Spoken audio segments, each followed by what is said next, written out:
Hello दोस्तों, नमस्ते, प्रणाम।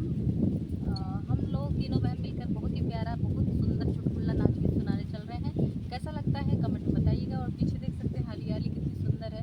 इतनी दूर से मेहनत करके आए हरियाली के लिए। देख सकते हैं आप लोग, बहुत प्यारा गीत है।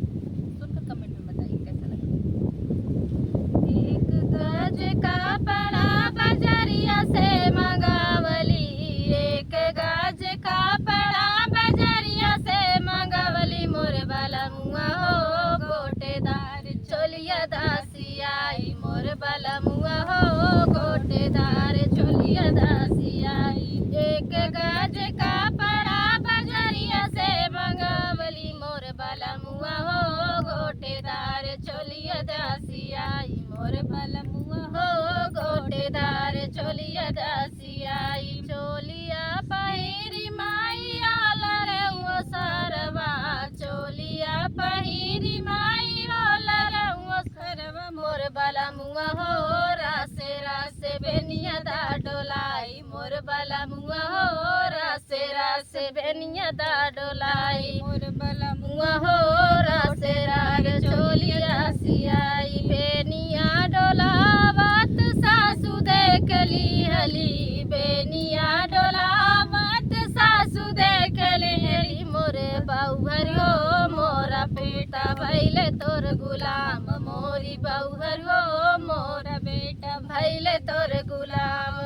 बेनिया डोलावत सासू देख लेली, मोरी बहुहर हो मोरा बेटा भैले तोर गुलाम, मोरी बहुहर हो मोरा बेटा भैले तोर गुलाम। एक गाज का पड़ा बजा तोहरा गुलाम सासू जान मई जवानिया, तोहरा गुलाम सासू जान मई जवानिया।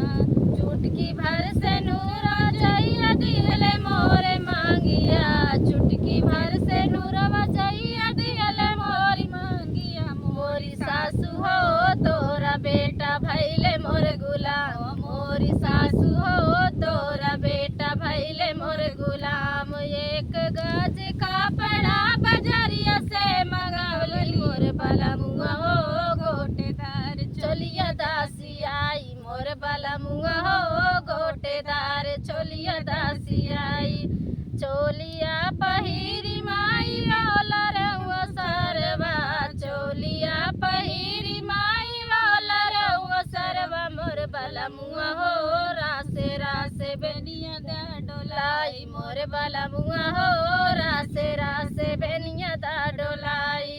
बेनिया डोलावत जठनी देखली हली, बेनिया डोलावत जठनी देखली, मोरी गोतिन हो मोरा देवर भैले तोर गुलाम, मोरी गोतिन हो मोरा देवर भैले तोर गुलाम। जाइया से आइलू जठनिया अपने गवानवा, जाइया से आइलू जठनिया अपने गवानवा, मोर बाला मुआ हो जठनी तोरा रहले गुलाम, मोर बाला मुआ हो जठनी तोरा रहले गुलाम।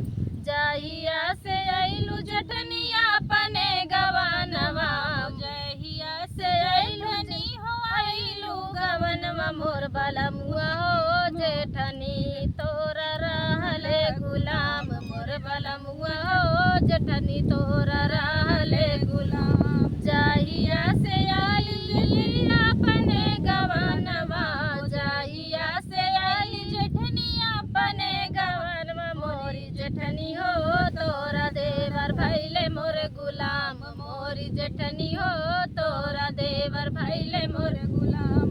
एक गज का पड़ा बजरिया से मंगावली, एक गज का पड़ा बजरिया से मंगावली, मोर बाला मुआ हो गोटेदार चोलिया दासियाई, मोर बाला मुआ हो गोटेदार चोलिया दासियाई।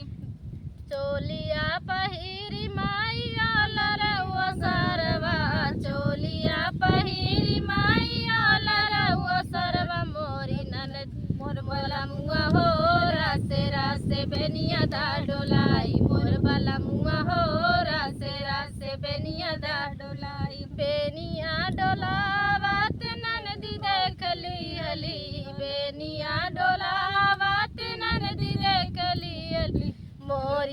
भौजी हो मोरा भैया भैले तोर गुलाम मोरी भौजी हो भैया मोरा भैले तोर गुलाम जाहिया से मोरी ननद गाइलू गवनवा जाहिया से मोरी ननद गाइलू गवनवा मोरी ननदी हो तोरा भैया भैले मोर गुलाम मोरी ननदी हो मोरा मोरा भैया भैले मोर गुलाम एक गाछ का पड़ा बजरिया से मंगवली मोर बलमुआ हो गोटेदार चोलिया दासियाई मोर बलमुआ हो गोटेदार चोलिया दासियाई